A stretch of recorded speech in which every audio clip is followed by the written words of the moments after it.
issues shall not be discussed in open meetings except as provided for by federal, state, and local law and policy. References to an employee must be made using the terms teacher, administrator, or employee. Persons who refuse to follow accepted rules of conduct may be removed from the meeting. Person speaking must address the Board of Education rather than the audience. And at this time we have listed Pastor Floyd Rose, Black Unemployment. Next will be Darren Neal, and then after Pastor Neal will be John Robinson. We need some answers tonight. Somebody got to tell us something tonight. Somebody got to tell us we're going to get back with this something. We ain't heard nothing. I wrote Mr. Sherwood, never heard from him. I don't think y'all somebody got to tell us something tonight. Not tomorrow, tonight. She just called the police because I'm not doing it. Somebody's got to tell us something tonight. Just tell us what you're going to do, what you're going to do. You can't keep mistreating black folks like that. Madam Chair. Murdering old people, robberies, crimes that frighten all of us are being committed in this community. The people that frighten us are crying. They're crying because they don't have jobs. With a Master of Education and a Master of Divinity, a Bachelor of Criminal Justice, a long history. The railroad seeking for me to come back tomorrow. But I stayed here and fight. This entire room wants us to believe that black folk have never been discriminated against. Because he had a pen in the side, but I can talk. Something's got to get done. And I intend to find out every nook and cranny behind this system. If somebody got some money to look the other way, I'm going to find it out. If somebody didn't do what was right, I will not stop till I find it out. We ask y'all, we keep asking y'all, just... Pastor, 5 minutes. I stand by the same thing Pastor Rose said. Whatever you got to do, you got to do. Because I'm at the point now where black folk can't keep being treated this way. Our children are being killed on the street, and you want us to believe that it ain't because they black. Ain't nobody in this town getting jobs, and you want us to believe because it ain't because we're black.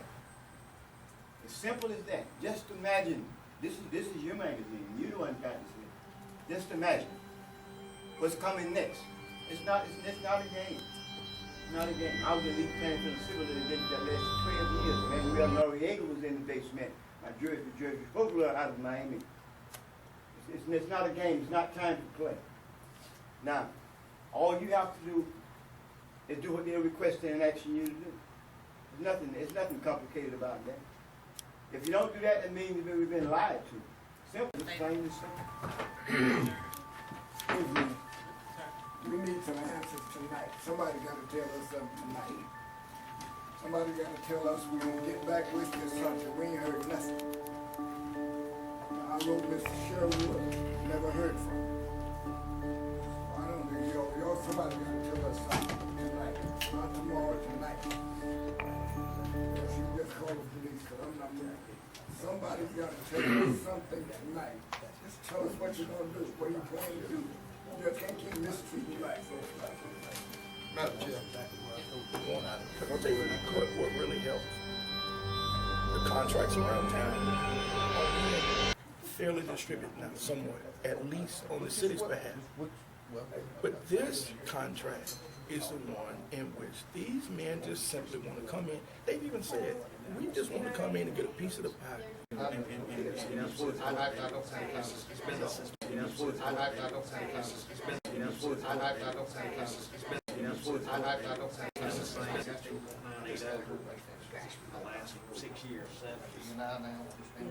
got angry because society feels that African American nation is an issue here. It is an issue of discrimination. It is a system that has never disappeared. It's been revamped, reformed, It is still alive and well. We need some answers tonight. Somebody gotta tell us something tonight. Somebody gotta tell us we can get back with this something. We ain't heard nothing. I wrote Mr. Sherwood, never heard from him. I don't know, y'all, somebody gotta tell us something tonight. Not tomorrow, tonight.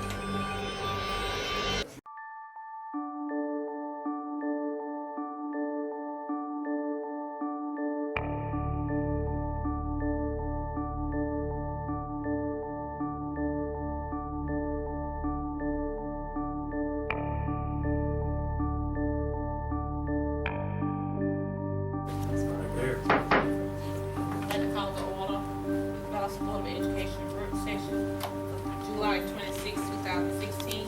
At this time, we have our invocation by Mr. Lee. The year of the night with Dr. Rose, you'll have an invocation, I appreciate it.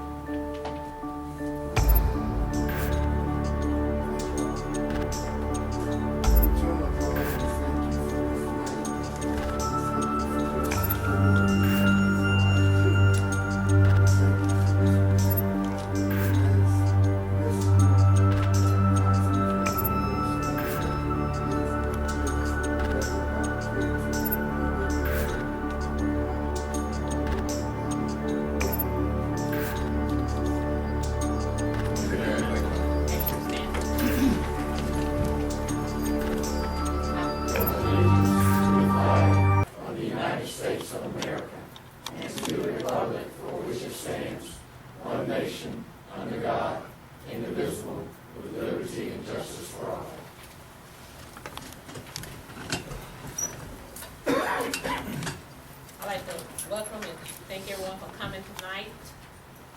At this time, can I get approval of the agenda? So moved.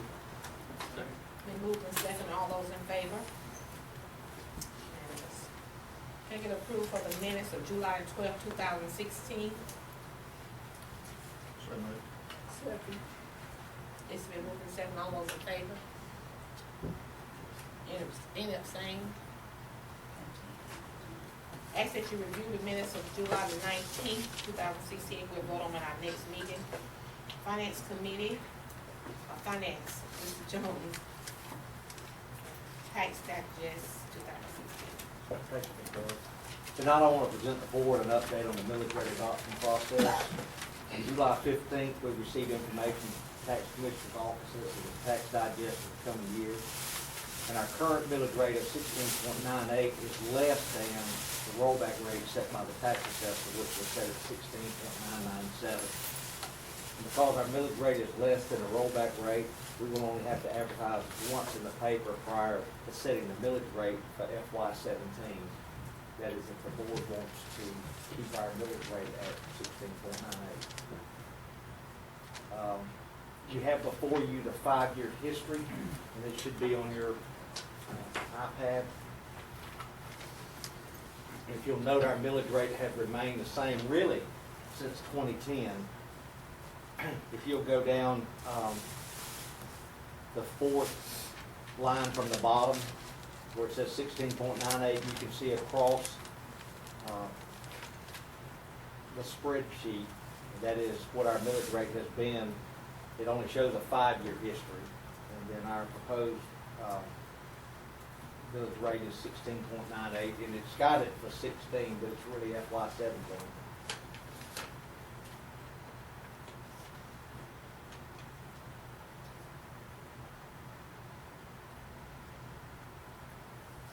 At the top of the document, that's just what our that will be the ad template that we'll follow. And our intent is to advertise to set the millage rate at our August 9th board meeting, and that, this is just information only, and certainly you as a board can change your mind, but our recommendation would be to set it at 16.98.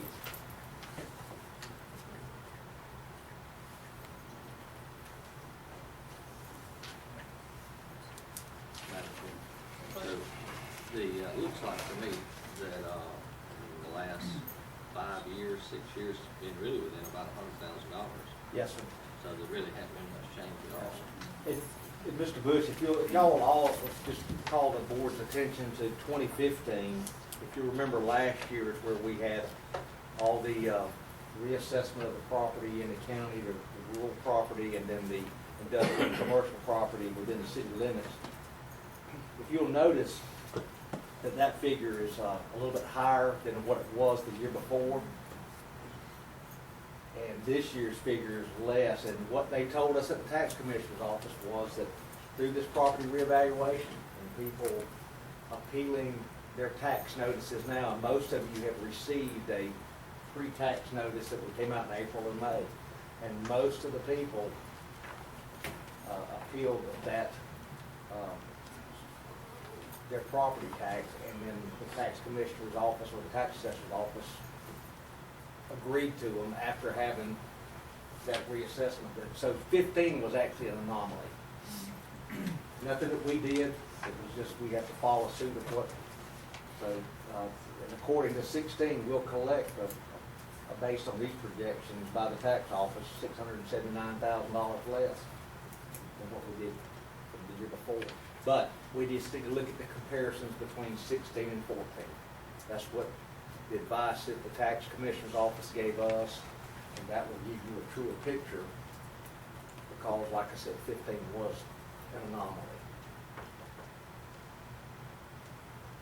So this is just for information only, and I'll come back in a couple of weeks. We'll have to run the ad.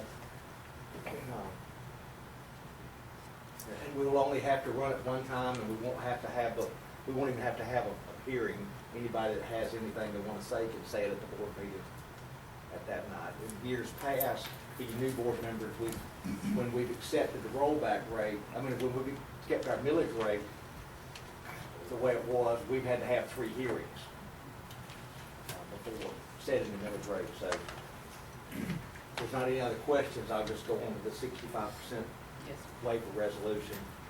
The next item, and you should have it on your iPad, is a resolution requesting a waiver of State Board Rule 160-5-1-.29. And that's something that we've come to the board every year with.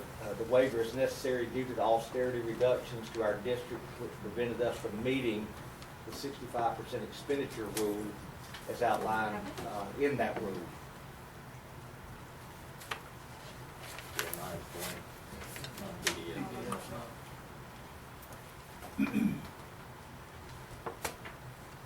Basically, that's a resolution, and it states that we're requesting a waiver. The austerity figure in there is what the state withheld from us at $2.1 million. That deficit or that reduction kept us from meeting that 65% expenditure rule, which the rule states that the board of the school district would spend 65% of their funds in direct instruction. And our figure for this year is 59%. So we're a little less than that 65% required. This is a waiver that we'll request. We've requested it. Now, this will be a part of a comprehensive blanket umbrella waiver that we'll go from this, being a strategic waiver district. We won't have to bring this to you, but we've done this probably the last 7 or 8 years. Ever since 2008, we've had to do that, and the state allows for that waiver. But once again, it's just a resolution, and then you don't need to take any action tonight, just for information. And we can get you this copy out if you want to read it further. But that's basically what we had. I'm not sure. I went in just through Google Chrome rather than eBoard. To the regular eBoard site instead of the app. Yeah. It's blank. It shows up on the eBoard site, so. So if there's any other questions, and the last thing I have is just a 3% one-time salary increase. And the first thing I want to say to the board members, on behalf of all employees, I'd like to thank the board for supporting all staff members with this one-time salary increase and for making good on the governor's promise, even though he did not fund his mandate for a teacher salary increase. So hats off to the Board of Education. What you do have I think on your iPad is, hopefully you've got this, that it is just the procedures by which we were going. We shared this with the department heads and the principals. We didn't. I don't think I had that. Okay. Basically, what this says was every employee hired prior to September 1st, 2016, full and part-time, and this is excluding substitute teachers, will be eligible to receive a one-time 3% paid, a 3% increase paid as a separate check in December. And just a reminder that the board set as a minimum $500 increase for any full or part-time employee. And that was because some of our employees, 3% of their salary wouldn't come to but it wouldn't come to about $250 if you look at our bus drivers. Employees hired after September 1st won't receive theirs until May, because we want to make sure they make the full year with us. We don't anticipate having a lot of employees, but those employees hired after September 1st will receive theirs in May. And this salary increase will be based on the employee's base salary. It won't have anything to do with any supplement they have, any extended year, extended day. It'll just be if you have a T6 or a T5 with 15 years experience, if your base is $50,000, it'll be based on that $50,000. No local longevity supplement or anything will be included in that. If the and this will be a one-time only, and that we've spelled this out so people don't anticipate that this is going to continue to occur, because there'll be no funds available. The state did not adjust the teacher certification at the salary scale at all. And if an employee leaves the district prior to May 31st, pro rata share of the one-time salary increase will be deducted from any accrued salary. And we've let everybody know. So if somebody leaves us in January, if they get their check in December and they come to us and say, I'm out of here on the end of January, we will get some of that back because they'll have an accrued salary. So they understand that. And any employee that begins a year with the district and leaves prior to December will not be entitled to this. So the principals have been directed, and the department heads, to give this information out to all their employees, and we'll post it on our website. But I just, once again, on behalf of the faculty and staff, all employees, just want to thank y'all for agreeing to go through this one-time salary increase. It'll come at a good time. It'll come in that December check.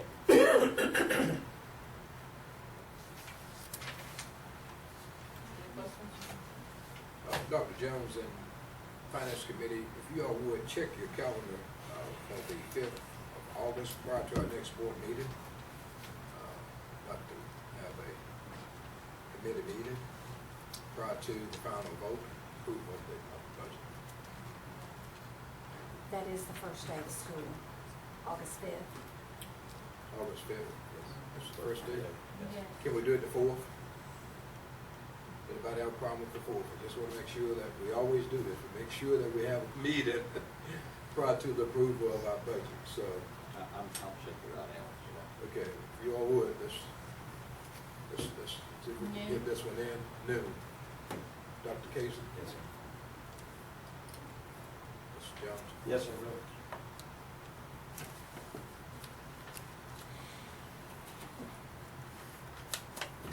Any more questions? I'd just like to say this, Madam Chair, to Mr. Lee and his leadership of the Finance Committee, to figure out a way to get this 3% done for all of our people.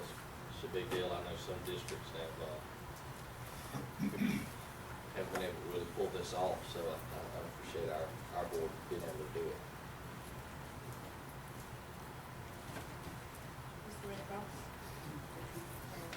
Thank you, Madam Chair. The Strategic Planning Committee met last Wednesday, the 20th, and let me say this, that it always does me good and gives me great confidence to sit in a room with Ms. Brown and Dr. Kaysen and have them bouncing back and forth some of their ideas about where the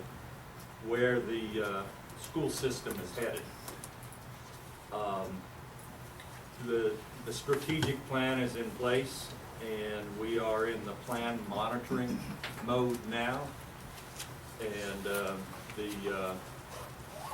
the district focuses on priorities are the same ones that we heard in the teaching and learning, which are the literacy and numeracy, school climate and culture, and professional learning communities. And Ms. Brown can elaborate on those further if you'd like. But anyway, some things that came out in that meeting were that something we already knew, and Dr. Kaysen stated again, he's about results, and Ms. Brown being there to do the diagnostics on results, the two of them together, get things done. We considered incentivizing the goal setting across the district, and that is that the school leadership will be briefed at every opportunity we can about the strategic goals, and that will be system-wide, even down to our coaches.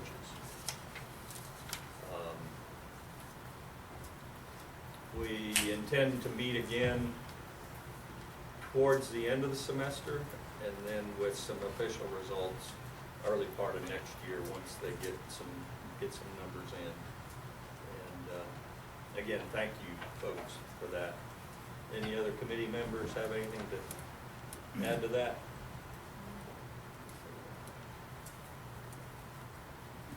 Excuse me. That's what I got. Thank you. Curriculum and instruction, TNL committee report, Ms. Brown, and advanced ed, external review. I'm doing this. Would you mind going to the video?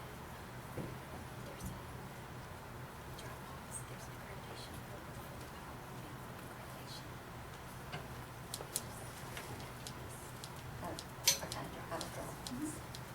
I wanted to share with you an update.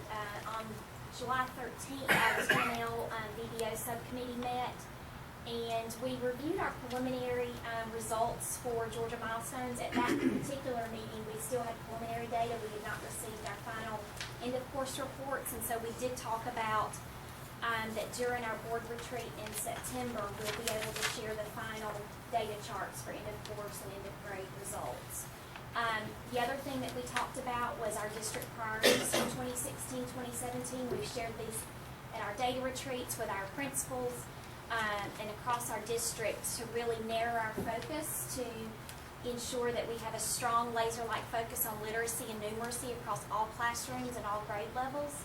And some things that we're doing to address literacy and numeracy are aligning our initiatives, looking at a literacy task force that we've convened, and really strengthening vertical teaming across our district between our elementary and middle school programs and our middle school and high school programs.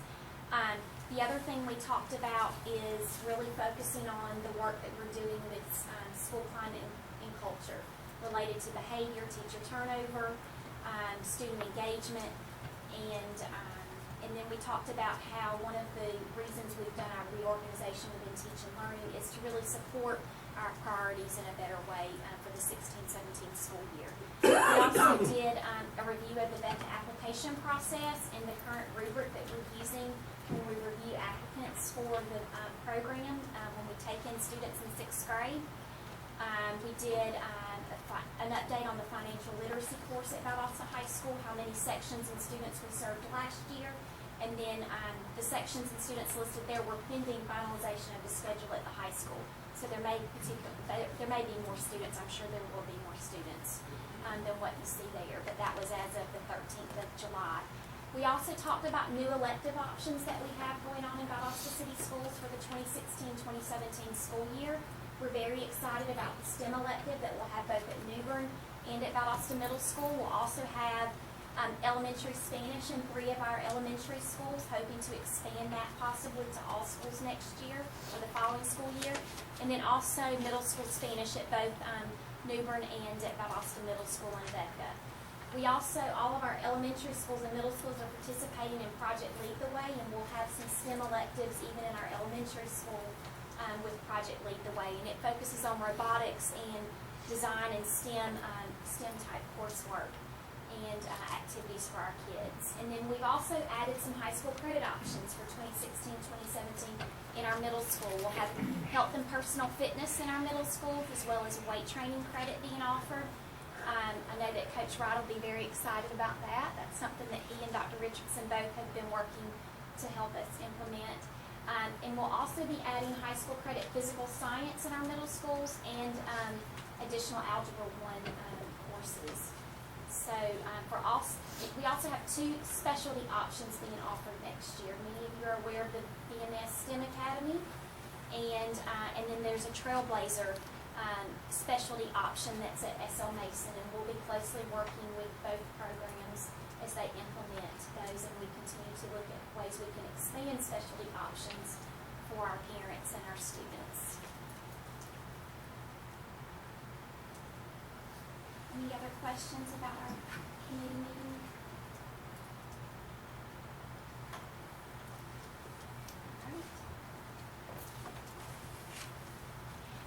Attached to the agenda, you should have a copy of our external review report, but I wanted to do just a little bit of an overview. It's a document, it's actually 38 pages. The front of it looks like this. It's probably a PDF attached to your agenda, but I wanted to do an overview as well.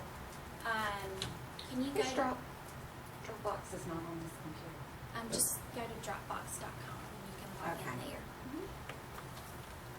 While Ms. Jennings is pulling that up, I wanted to give you an update on where we are with the accreditation process. I know that we had a lot of communication and a lot of excitement around our accreditation visit that was in February of 2016. And so I'm back to report to you that we were very excited that on Friday of last week, we received our official notification that we have been awarded accreditation by Advanced Ed. And so it's always great to share that it is official, and that our district has been provided certificates. We've already provided those to our schools, and we have a new certificate to place in our central office lobby.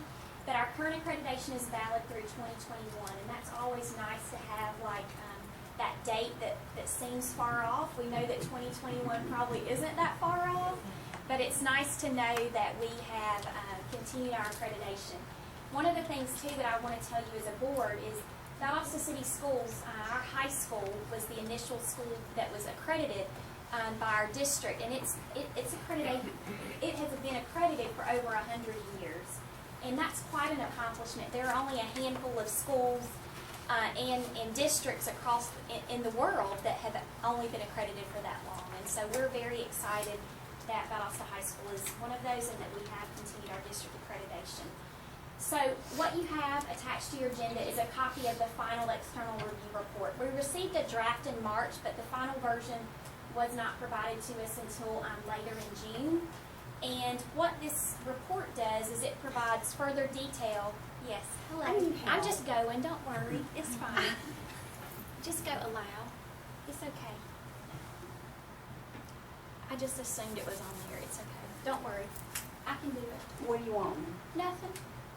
Unless it's just there's an accreditation folder.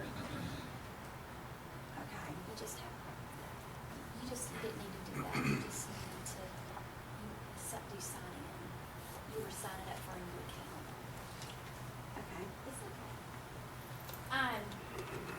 So what the external review report does is it really gives further detail to the information that was shared when we had that exit oral report with our with Dr. Brown when he was here. And so a couple of things that I wanted to just highlight. Yay, Joy, you're so awesome. That's it. Yep, and just click on that right there and download. Sorry about that. Okay. Great. And you can just click through or download it. Allow.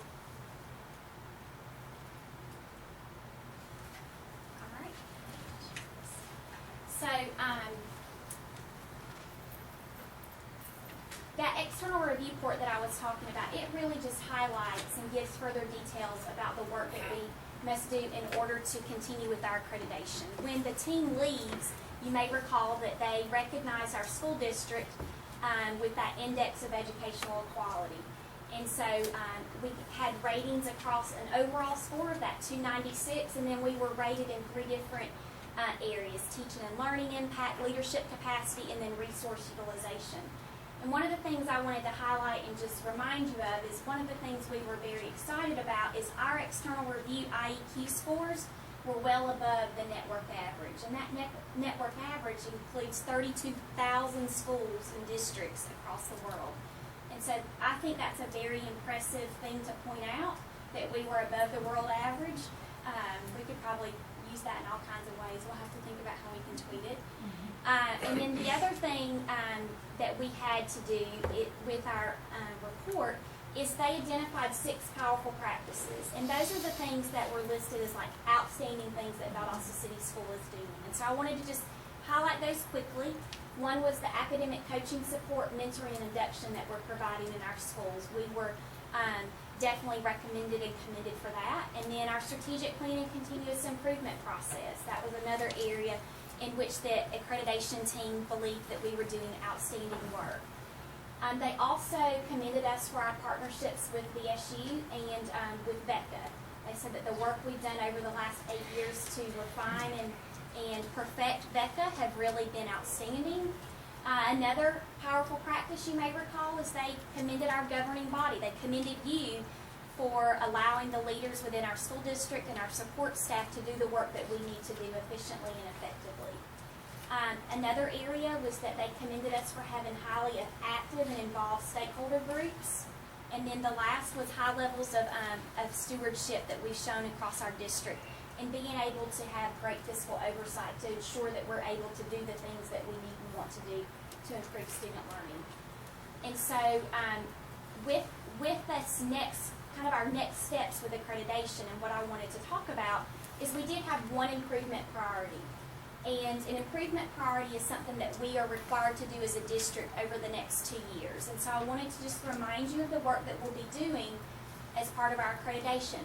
And I want to let you know that it's okay that we had an improvement priority. Every school district always has at least one. We were excited that we only had one. Many school districts have 3 and 4 and 5 improvement priorities. And our improvement priority was to develop, implement, and evaluate structures in all schools that provide long-term interaction with individual students that build strong relationships over time between students and school personnel. And what that's talking about is making sure that we have great structures like advisement and mentoring to support students, that we have mechanisms in place within the school that we can ensure that there are extra supports outside of the classroom to ensure students stay on track and that they're making progress. And so what we'll do over the next 2 years is we will develop a plan for what we want that to look like in Valdosta City Schools. And then we will submit that to Advanced Ed once we have time to work with our administrators, our support staff, our teachers to really develop a viable plan so that it's not just something on paper, but it's something that we really need and want to make our own and make Valdosta City Schools. And so that's kind of our next steps with accreditation. And we wanted to share with you today, kind of where we are in that process, and that we will be working over this next year to address that improvement priority, and then we will submit another report to Advanced Ed within a 2-year time period. And once they review the report, then they'll let us know if it meets the requirements, and then we'll be able to move forward and wait until 2021 until our team comes back to look at accreditation again. So I wanted to just kind of give you an idea of where we are in the process and make sure that you are aware we're officially reaccredited now, and very excited that we've completed that work. We'll upload the external review report to our website, and then also we'll have hard copies available in the lobby should any parents or community stakeholders want a copy as well, or if you want a copy. Any questions? And I went over, talked a lot, but I wanted to make sure that they give you an update.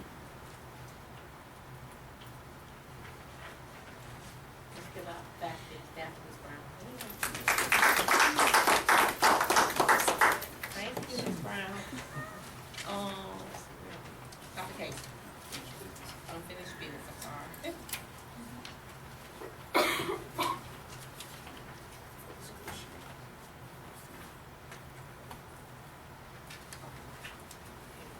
Madam Chair, to the board, at this time, we're at the unfinished business portion of our board agenda. And we have on the agenda the filming contract for documentary on Dallas High School Wildcats. Tonight, this is for action, but I want to open the floor for questions if we have any questions or discussion that's needed at this time.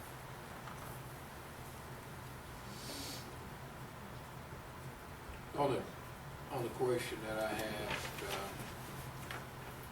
think I basically got answered, and that was regards to making sure, something that I discussed at the last board meeting with everybody that was a member of this board, and that is that no interruption would be at the high school, and that the high school principal, who we have in charge of that school, make sure that the students'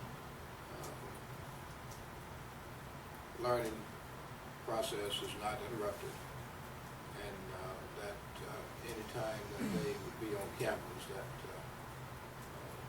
principal will be aware of that movement that they would be doing out there. And, I'm assuming that we all would be concerned about that, at least I hope so. So we have our principal here tonight, and I'd like to hear from her in regards to any disruption or the procedures that we will have in place. These are questions, if they haven't already, that they will be hitting us. So let's, application, if you have no objection. Rich?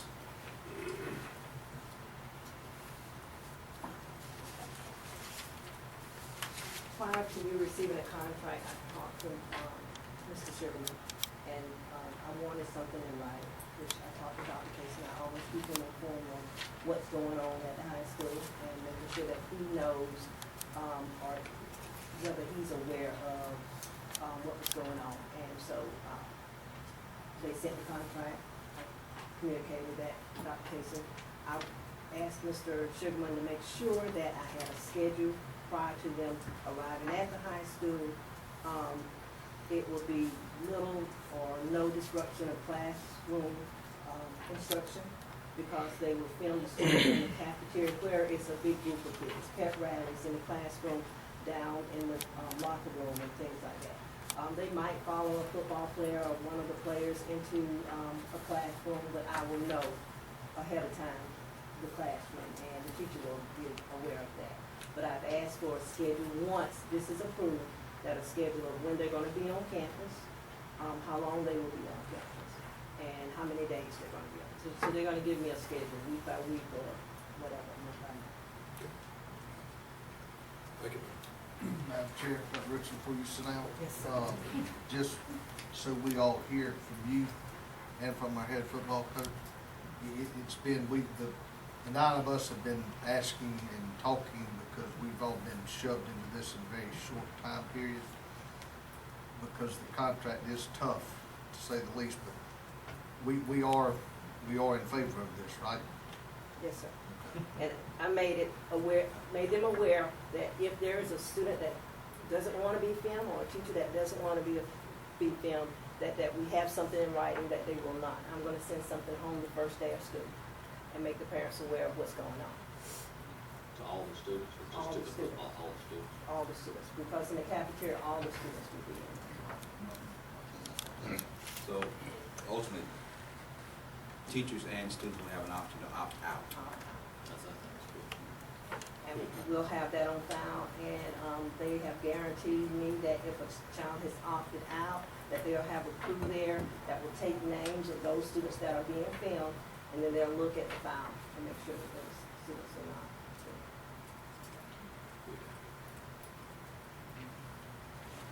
Any other questions for Dr. Richardson or Coach Rodemaker? At this time, thank you, Dr. Richardson. Thank you very much. At this, motion.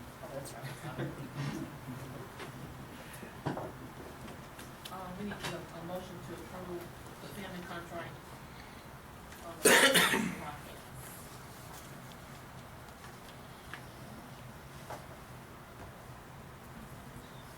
Motion. So moved. All scared? Yeah, they All in favor? We're all scared. It was unanimous. Okay, superintendent's report, Dr. Casey. Madam Chair, at each board meeting, of course, we present to you these school visits and meetings that I've attended over a period of 2 weeks. And so this time we have July 12th to July 25th. If you have any questions, I'll be glad to address any of the questions at this time. If there are no questions, we'll move on to letter B. I wanted to just give you some information as to the report on our annual dental program. I thought this was very impressive. We had over 1,200 patients treated by our mobile dental unit, 5,751 preventive procedures, 1,224 saline placed, and 444 restorative procedures. And so I felt that this was information that would be very beneficial for you all to know, that many of our students will receive dental services and care during the course of 2015-2016 school year. Very impressive. Many of our students, of course, have needs, and those needs are being addressed. Any questions about that? Next, letter C. Just wanted to share some information with you on July 19, 2016 case of Nobles, and I participated in orientation with State Facilities Consultant Leonard McCoy on the process to begin working on the district's new 5-year facilities plan. This report provided a monthly calendar of tasks that will need to be completed prior to the new plan being approved by the board. In January, a facilities committee or facilities survey team will come to our district to approve our new facilities plan. And prior to them making that recommendation for your approval, they'll review it, they'll visit all of our facilities, and then we'll make a recommendation to the board in February for the approval of that new 5-year facility plans, which will end in 2021. And of course, this is something that we do every 5 years. It's a standard practice. Of course, we have no major projects on the horizon at this time because we're in the middle of a major project, which is a building of our new high school. Letter D, early release for employees in celebration of Advanced Ed report. Of course, you've just heard the wonderful news presented by Ms. Brown that we are now again accredited by Advanced Ed, and in celebration of that, we want to reward our staff members for the work that they've done over the course of years to ensure that we have those quality ratings that we receive. And so what we want to do, what the board has suggested, is an early release day, and we have 2 dates possible, September the 2nd or November 18th. And I wanted to hear from the board of which of those dates that you all would prefer, or would you all like for me to go ahead and make that decision. I think you'd be better. All right, so Maybe you did both of them. No. what we'll do is, again, I'll meet with principals and we'll have a discussion, and we're looking at either of those 2 days. One is before Labor Day and the other is Friday before Thanksgiving Day. So I think teachers will definitely appreciate any of those 2 days, either of those 2 days. That's concludes superintendent's report at this time.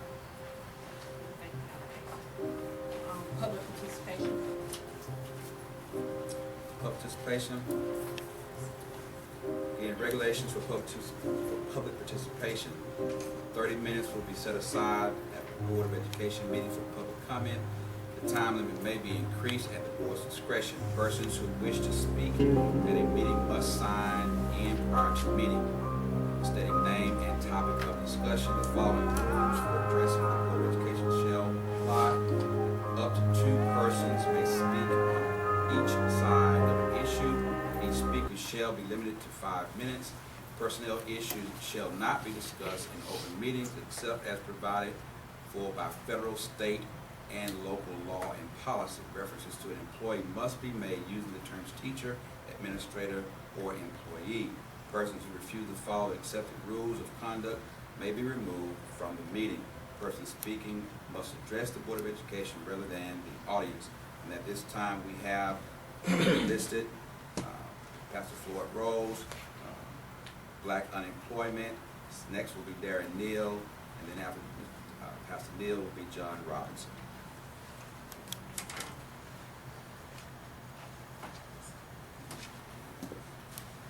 Thank you very much, Dr. Keeson. When my little boy was in his bassinet one night, asleep, he woke up and he started crying. My wife hunched me in my side and said, Floyd, the baby's crying and it's your time. I pulled the cover back, got up, turned on the light, and I walked over to the bassinet and I leaned over and asked him what was wrong with him, as if he could tell me. And he just kept crying. I checked his diaper and it was dry, but he kept crying.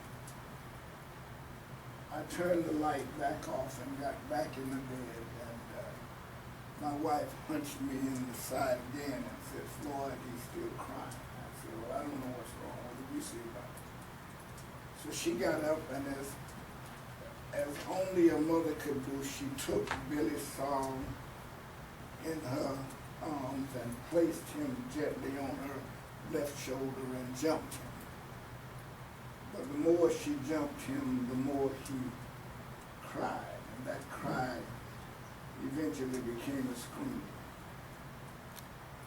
And then she took him down, set him on the foot of the bed, and checked his diaper. It was dry. But then she discovered that there was an open pin sticking in his little side. We learned that night that Billy didn't want to cry any more than we wanted to hear him cry. He didn't want to disturb his mama and daddy any more than we wanted to be disturbed. But he was hurt. And he had no other way to tell us he was hurt but to cry. The crimes that frighten all of us, breaking and entering, murdering old people, robberies, crimes that frighten all of us are being committed in this community. The people that frighten us are crying. They're crying because they don't have jobs. They're unemployed. And those who have jobs have minimum wage jobs, and they can't take care of themselves or their families. And we all know that. When Neil and I went out to the job site, we've been told repeatedly that they're hot, and all we need to do is just go out there. Well, I went out there 2 days ago. There was an officer there, and we drove right past him and went all the way to the back, and we found 2 men who said that they were in charge of the work site, but they didn't have any jobs. And I said, well, I was told that if black folk just came out here, they could get work. He said that there was no work to be had. Now, I really don't understand that, I'll be honest with you. I don't understand that. This board made a commitment to this community that the people who live in this county would get first, would get jobs first. Well, as it turned out, if you look at the record, most of all of this work, most all of the contractors are not from Lowndes County or Valdosta. They're from Macon, they're from Atlanta, they're from Fayetteville, and other places outside of this county. And according to my figures, nearly 60, perhaps 70% of the work is not being done by local contractors. There have been 2 black men in my office this last week. One of them said that they were told that he was told that he had the lowest bid, but he still didn't get the job. Another young man said that his understanding was that most of the work that he was doing was to pay at least $18 an hour. He was getting only $12 an hour. Now, listen, we've been straight with you all.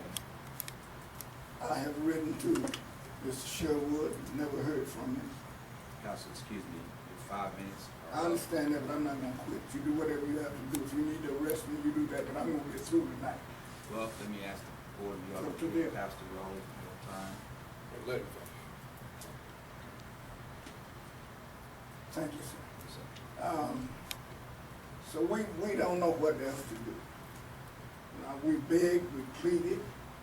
We are not conducting any demonstrations because we wanted to believe that you were going to be straight with us because we've been straight with you. But somewhere down the line, we've been lied to over and over and over again. And you just can't expect us to keep going this way. And I'm going to tell you tonight that we're not going to do it. We're just not going to do it. And Brother Neil is going to come. He was with me when we went out. He is the lead investigator and the assistant to the president of the Southern Christian Leadership Conference. And I think he's scheduled to speak next. Yes, sir. Thank you all for your time. Reverend Neal.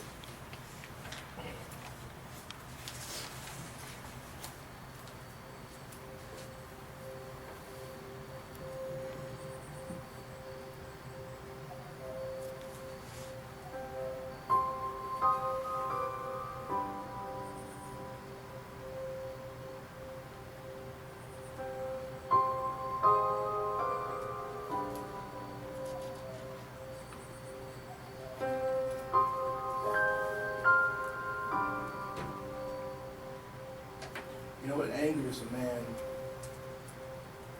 who has honorable intentions and honorable desires for his people. I could easily leave Valdosta and walk away. I'm retired. I have no dog in this fight. I've been around the construction business with the railroad for a long time.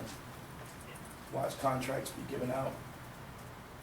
Been a part of the process. I could leave today and never look back. With a Master of Education and a Master of Divinity, a Bachelor of Criminal Justice, a long history. The railroad is seeking for me to come back tomorrow. But I stay here and fight. This entire room wants us to believe that black folk have never been discriminated against. I'm angered. I'm highly angered. Because one of the things I've watched across the construction business occur is that the system has always maintained that there were either no blacks capable of doing the job, they could not be bonded, their educational level was diminished, continued to say that there's no discrimination in the system. And yet when you look over the history of Valdosta, you've yet to see from this point backwards blacks in control of anything in this town. Ever. Period. The sad part about it is they will come to our community and seek out the most educated and elevate us to positions and give us just enough more than the average person has so that they're silenced and will never stand for their own people. We have a school board that is predominantly black. I saw you sit here a moment ago and linger over making a decision, and it is the first time in this building that I've ever watched you linger over the decision. When a decision is to be made before the person who asks for a motion or a movement to be made, Mr. Lee has already said so moved. And I've watched this board always unanimously vote the same way, the same time, the same station. We put you here so you would objectively challenge what was wrong, systematically tear down what was wrong, but morally do what was right. Period. We did not come here because a bunch of black people showed up and said, give us work because we're black. Y'all stood up in this room and told the black community, if we supported everything you did, you made a binding agreement that is binding here in the state of Georgia, and I intend to pursue that.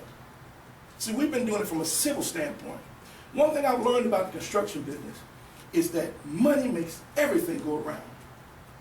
I won't accuse you of that in here tonight, but I have seen systematically across the system, somebody's palm always gets greased to look the other way and let the contract manager do as he pleases. I left here the last meeting believing that you, with all your heart, intended to make sure these men in this room said, if you just, we won't even fight no more. Just let us work. That's all they asked. And you promise that you do everything in your power to make sure we go to the work site, they tell us there ain't no jobs. We come talk to you, you say there is. We go to the subcontractors, they tell us to go to the contract manager. We go to the contract manager, he tells us to come to you. These people have children and their children want to eat. I got 6 children that I pay. I go broke every month paying tuition for 6 children because I'm scared to put them in the public school. Yeah. Now you don't want to hear that, but that's the truth. Scrape and scratch to make sure they have everything they can. Making a meager pastor's salary, which ain't a whole lot. But I learned something about my God. Paul said, for we all know all things. I found that as long as I'm doing the right thing, my God will provide for me, and I have been provided for. But I stand in the gap just like Isaiah did. For these people here tonight that can't speak for themselves. As Pastor said, that baby could not talk because he had a pin in the side, but I can talk. Something's got to get done. And I intend to find out every nook and cranny behind this system. If somebody got some money to look the other way, I'm going to find it out. If somebody didn't do what was right, I will not stop till I find it out. We ask y'all, we keep asking y'all, just... Pastor, 5 minutes. I stand by the same thing Pastor Rule said. Whatever you got to do, you got to do. Because I'm at the point now where black folk can't keep being treated this way. Our children are being killed on the street, and you want us to believe that it ain't because they black. Ain't nobody in this town getting jobs, and you want us to believe because it ain't because we're black. And then you put in the newspaper that black folk just showing up just to get work because we're black. We shook your hand in honesty and have always shook your hand in honesty. And I'm insulted. I'm insulted right now. I'm hurt. You know why I'm hurt? Because I stood in this town just the other night and stood in a store with an Indian man who looked at me, who talks to me on a daily basis when I'm dressed in clergy attire and calls me sir.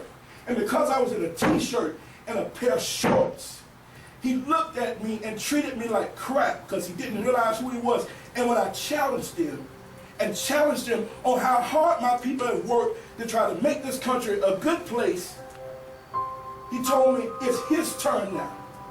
His people are taking over now. That's what he said to me. And I'm angered by it because I stand here with people. I don't stand here tonight just for blacks. I stand here for whites and for blacks. I fought for my country, for white and for black, not for just blacks. I'm talking for blacks because they don't have a voice and nobody won't listen.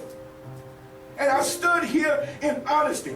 I called Mr. Sherwood, I didn't get a response. We wrote letters, we didn't get a response. We talked to the judge. What does it take? These people just simply say, we want to work. Now you run around saying black folk won't work. Just want to lay up in Hudson Dock and all these other places and just get welfare. That's not so. You can give me the benefit of whatever. If the football coach can stand up and talk for almost 20 minutes over football and y'all ask questions, why can't I? Council, your time is up. You're following the rules. Thank you. Mr. Robinson.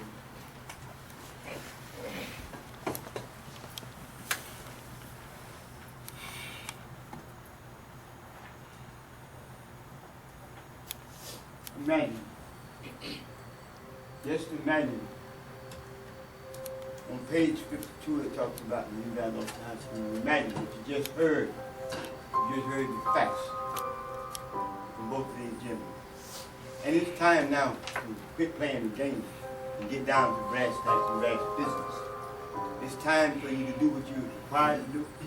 All they're saying is they're expressing their feelings, how we feel. Simple as that. As simple as that. Just imagine, this is your magazine. You're the one trying to say it. Just imagine what's coming next. It's not a game. It's not a game. I was the lead plaintiff in a civil litigation that lasted 12 years. Manuel Noriega was in the basement. I judged the judge Hogler out of Miami. It's not a game. It's not time for play. Now, all you have to do is do what they're requesting and asking you to do. It's nothing complicated about that. If you don't do that, that means we've been lied to. Simple, it's plain and simple. And all people want is to work to the demand is simple. Just to pay. Thank you.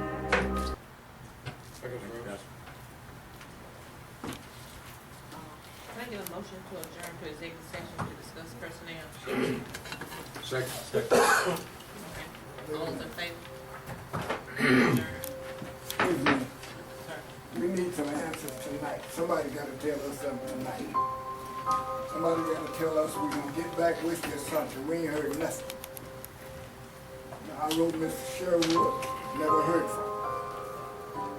I don't know, somebody gotta tell us something tonight. Not tomorrow, tonight.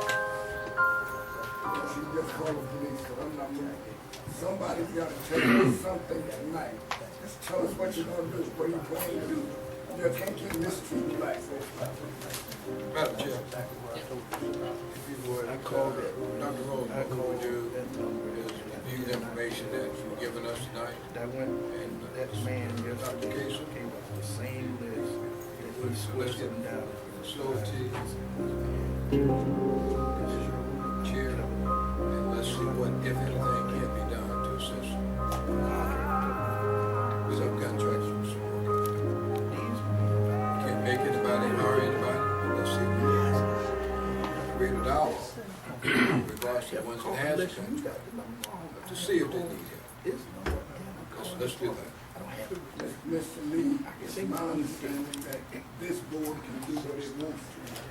All y'all have to do, and you read the contract, all y'all have to do is tell the major contractors that you want them to sit down with us and find a way out of this. Y'all can do that. Let's get the That's dollars. all we asking you to do. Let's try to get a That's dollar. right. All right. Thank you very much. So I'm gonna hear from somebody? Yes, sir. All right, thank you.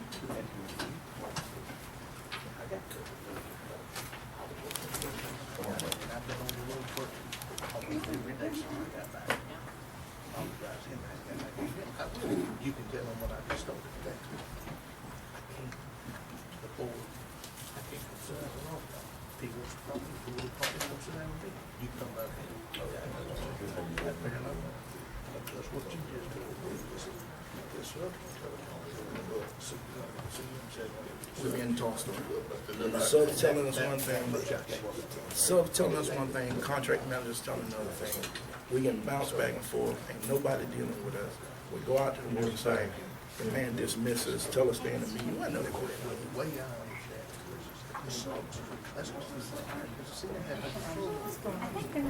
Understand that too. So they pushing us. They sending us to the contract man. The contract man send us on, and they all send us back to you, which we know you gonna send us back to them. We're gonna do jobs. I told Pastor Rose before we went in, before we got to the jobs, I said, Pastor, you don't tell us that here. You told us 5 minutes. He said, wait a minute. Yeah. Look at me, I said, I told you. Janet, you have a quote? Yes, sir. I just don't think what I read. I have it right there. Don't do this. I was make sure it's not the list I have to wash sure. They took me to the city, and I told them, I said, folks, can you have somebody call every single one? I've been told that happened. So I have to. You know what he told us? Watch this, watch this. How long he tell us it would take us to verify that list? Verify the list. When we talked about this, he said 2 weeks. Yeah, Jones told me. Yeah, you did say Who'd two. Who'd you talk to? Brett, Brett Diamond? no, The other Brett. Brett Sutton. Said he hadn't verified the list. Said take us 2 weeks to do that. I said, well, now you had the list a month. Brett Diamond, who is in charge of this, is the man. Now do you see what I'm talking about? Brett Sutton said one thing, Brett Diamond said, the subcontractor said one thing, the contractor said another. They sent us to you, you sent us back to them. We bounced around. You know, part of this thing, we're getting what we want out of it. Because I'll tell you what really helps. The contracts around town are being fairly distributed now somewhat, at least on the city's behalf. But this contract is the one in which these men just simply want to come in. They've even said, we just want to come in and get a piece of the pie and we'll walk away and hands down. It's easy. This is an easy fix. It really is. I'm telling you what I promised you last time, and I stand by that, and I will make sure that happens. Get you to those subs, making sure that list is active. I'll look into what you're telling me about the CM and the subcontract.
It's been the same since 2008 for the last 6 years, 7 years. You and I now, if you want to talk to me into this, you and I will talk to me.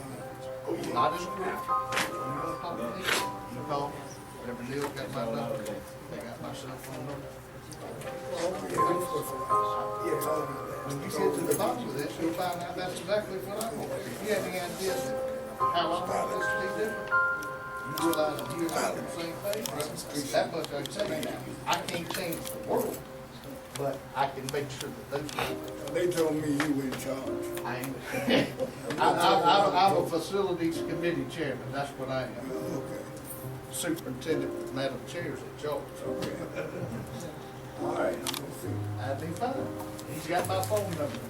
Hey, if I don't answer, leave a voicemail. I have it. That fair enough? Fair enough?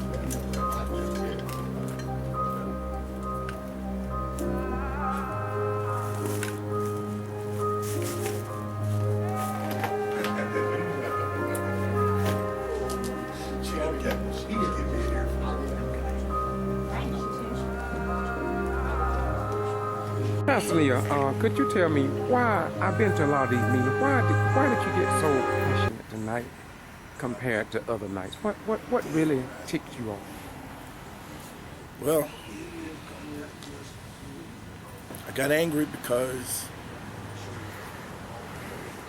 society feels that African Americans are ignorant. And we have been consistently and systematically told that it has nothing to do with who we are or the capabilities that we have or our intellectual capabilities, but simply because we were just a part of a system of chance, that we just didn't get jobs because we didn't get the right bids. The construction game has always excluded blacks. Every major city in this country excludes blacks when it comes to construction management. And it is time that people stand up and simply say, we want to be counted. We're good for everything else, but never good to head or to lead agencies or obtain lucrative work that can place us in a financial situation that's better than a typical average person is. Always the janitor, but never the manager. Always the manager, but never the owner. Always the player, but never the owner of the team. It hurts. And as I've always been taught, and I believe that when your motives are pure, when your morals are right, when you decide that you're going to do what's right, then simply put, God will be with you. My anger is there for the people. I don't even have a dog in the fight.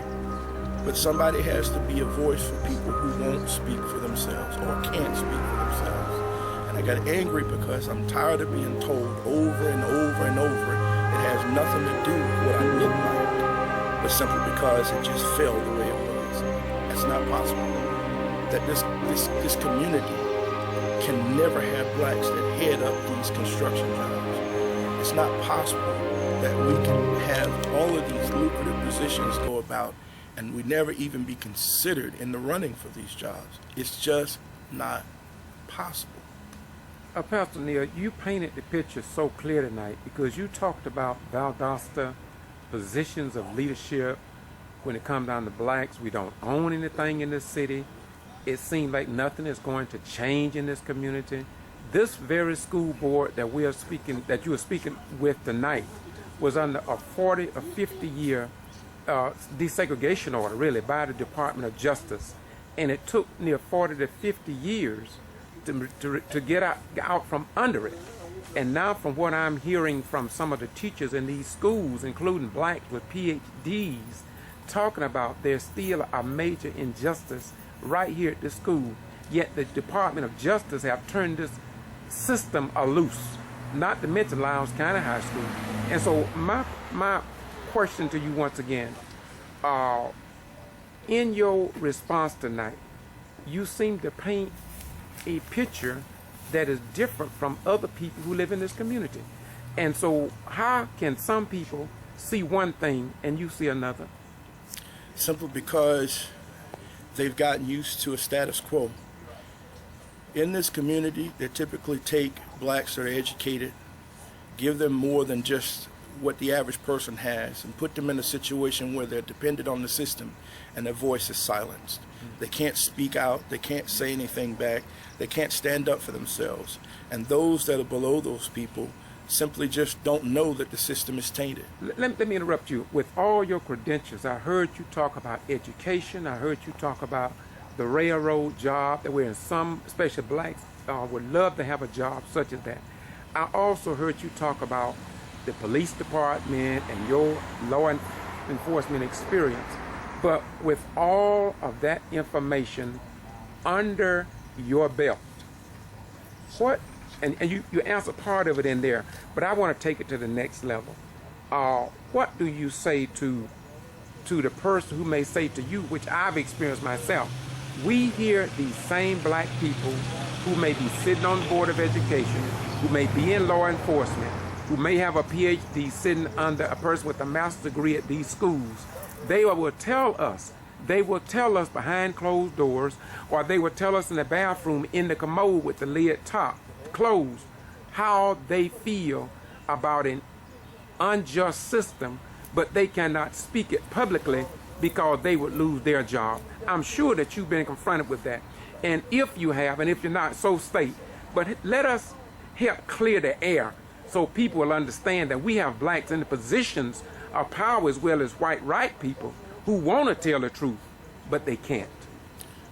We're in a system of tyranny where there are people who are in positions of power who are afraid to lose their jobs. So simply put, they either ignore the system and ignore what is going on and simply never state what is wrong. I have received phone calls from some of these same said people who are in higher positions that are African Americans that have called and asked me to simply just tone down some, not ruffle the feathers of other people, or simply stop speaking out against the system because while the system's not fair, the system has always worked. Well, I'm just indifferent from them, and I believe differently that the system is broken and that the system can be changed, and that once we learn that we can speak out against what's going wrong, and that if we stand together, the system will have to change. I have been subject to some of the same rules and laws of discrimination. I've applied to plenty of positions around this town. I've either been told that I'm overqualified, or simply put, someone else that's much younger has greater qualifications than I have, despite the fact that I have over 25 years in the workforce with 2 advanced degrees and a bachelor's degree, and have worked in three fields in which I've also worked in corporate management. I've been excluded from a lot of the application processes simply because I speak out. Okay. This is my last question to you, my very last question, but it's the most important question I feel that I can ask tonight. Number 1, after Rose highlighted about a baby in the baby crib crying because of pain that others do not see, all right, then for you to step up and the same remarks be given to you that was given to Reverend Rose, the president of the Southern Christian Leadership Conference, your time is up. And they said the same thing to you. Your time is up.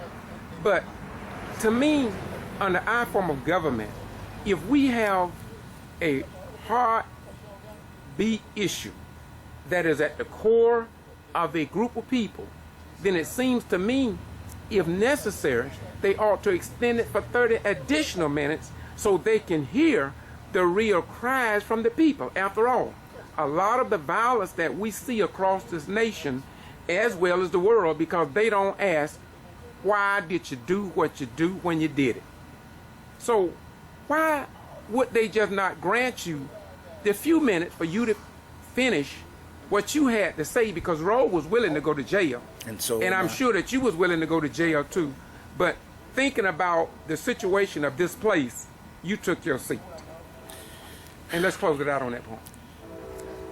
They're not willing to hear what is really going on because they have to appear as if they've given us due process or at least some form of process of speaking out publicly because that's what the rules state. But I believe that they really weren't interested in hearing what I had to say. They gave the football coach last week almost 20 minutes to speak about the football team and what each football player was doing and the nutritious diet that they're receiving and the different plays that they will run this year and what he felt his strategy would be against the versus the outgoing coach as well as the other teams that we will play. They were more interested in football and what was going to happen with our stadium and the spirit of the school in terms of athletics. But when it comes to the heartbeat and the pulse of the people, what they basically told me is that we don't count. We're a part of Valdosta. The school is predominantly black. The football team is predominantly black. When we asked that they consider hiring black coaching staff, there was a big fuss made. When we asked that they would hire a black head coach, there was a fuss made. And now that we're fussing about jobs within the African American community, there's still a fuss being made. And the idea is that if we can shut the voice down, we can offer with one hand an opportunity to speak and then shut the voice down in the meat of the argument. Then the argument's never heard. The newspapers report exactly what is not being stated here. And that is not that African Americans showed up and said, give us jobs because we're black, but because we actually went through the process and was excluded from the process through means that were not just means that we're not morally sound and right, and they're not willing to hear that we have a grievance. They're foregoing any form of logical grievance that could resolve this issue, and it's going to require us to go to the courts to solve it. One other question. Why do you think that the news media, the newspaper, Valdosta Daily Times, and this is about the only board, I'm traveling 18 to 16 cities, and this is about the only, no, it's not the only, but it's one of several cities that definitely seem like the news media, I'm talking about TV cameras, are unconcerned about the building of this new school, because we don't see them at the meetings. I go to Gordon, and at least sometimes 3-4 cameras from different locations in the Middle District of Georgia be there to keep the people informed. Here again, it's one-sided, but at least they be there. But here in Valdosta, now how many TV cameras did you see? None. None. And it mostly be like that at other meetings.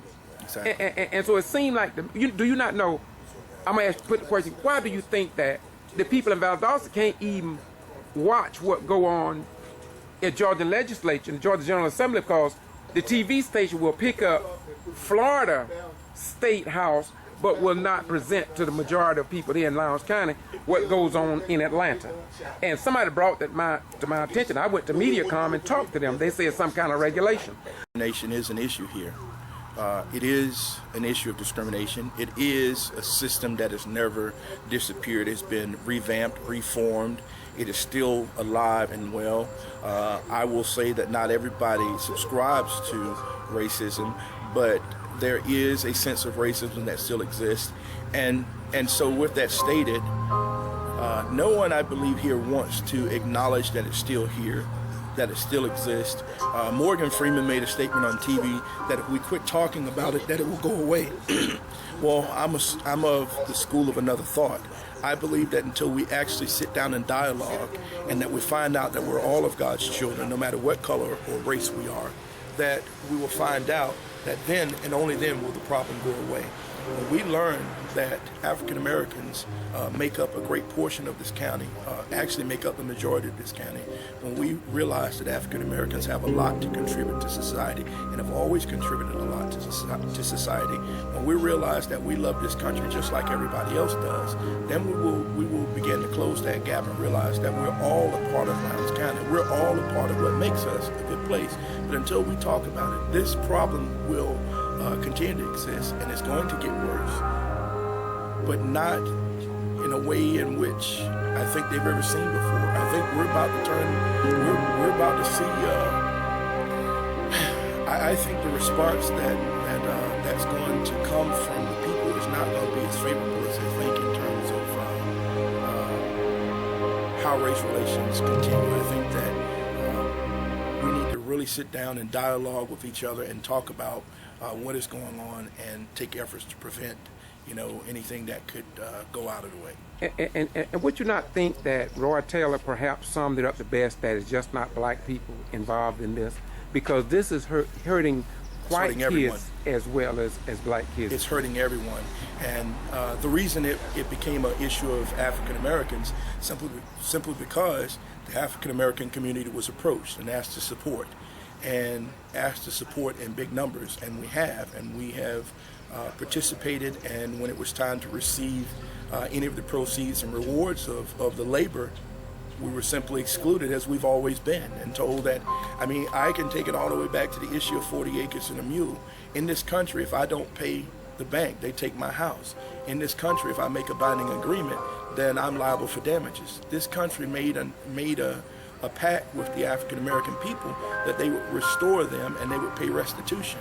And our United States government has never made restitution to African Americans. It is something that we cannot ignore. It is simply something that we cannot just continue to pretend doesn't exist. Okay, thank you very much. And what's your name again? Darren Neal.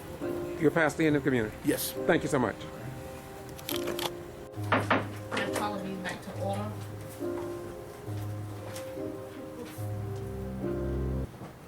At this time, I'd like to get a recommendation for Dr. Kaysen, resignation for one school nurse at Southam Home, one paraprofessional at SM Mason, one paraprofessional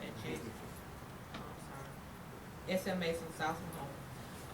paraprofessional at JL Lomax, 1 bus driver, 2 custodians, new hire, 1 teacher at WG Nunn, 2 teachers at Becker, 1 school improvement specialist at Newbern Middle School, 5 nutrition assistants, 1 parapro at SL Mason, 1 paraprofessional at JL Lomax, 1 paraprofessional at Solace Mahone, 1 paraprofessional at Boston High School, 8 custodians, 1 physical therapist at special ed.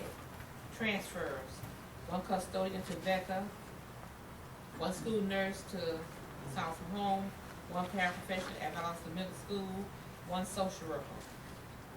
Recommend to terminate 1 nutrition assistant, new hires, 1 teacher at Pineville Elementary School, and 1 special ed compliance director.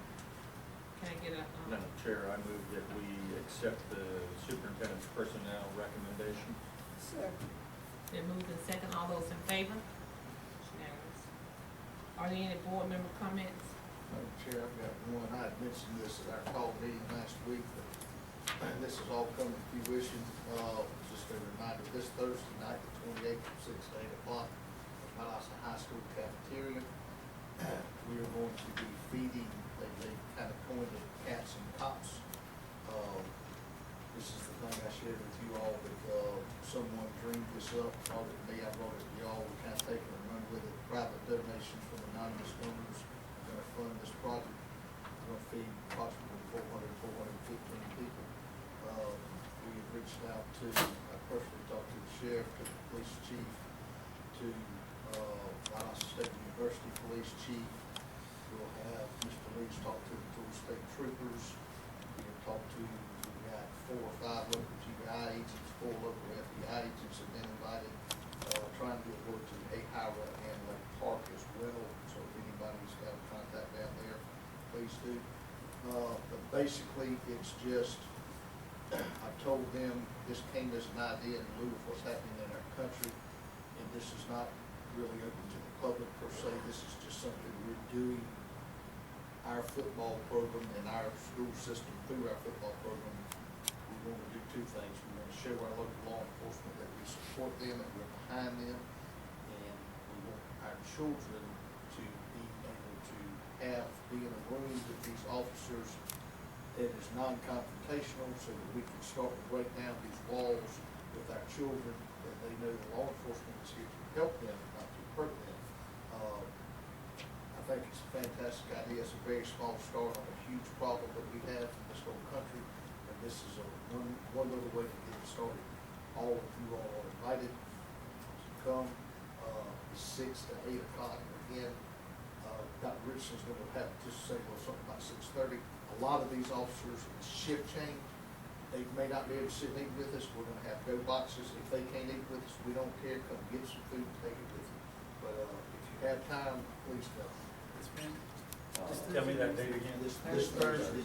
This Thursday. 16. Dr. Casey, would it be appropriate, sure would, to have Ms. Steve to do like a press release on this, or do you want press? She sent a little email out today, I think, but it's the papers here, they'll hear about it. But it's this really isn't per se a publicity kind of thing.